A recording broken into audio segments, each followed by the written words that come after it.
Number one, hearing is probably the most important healthcare issue for our populations and for our generation. Recently, I had a stroke and went to hospital. I was both in heart wards and in neuro wards.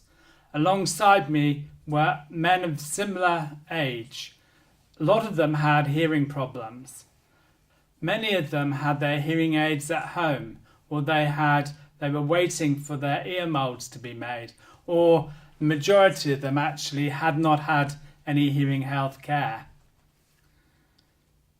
That meant that it was difficult for them to communicate with nurses, with doctors, with their family when they visited.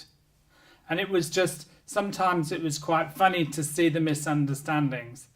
But really, it's quite pitiful that we leave people who've got hearing problems and give them the lowest priority.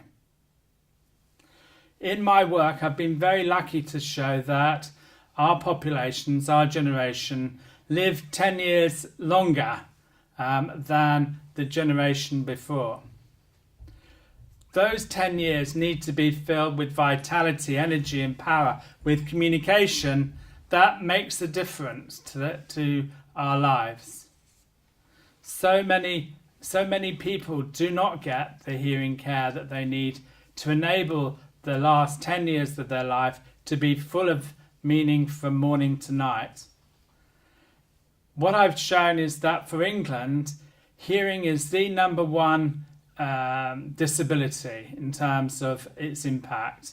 The same for Europe, the same for developed countries overall, the same for developing countries.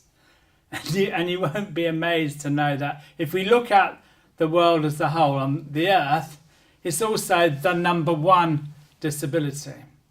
But it has the least expense, the least cost, the least priority.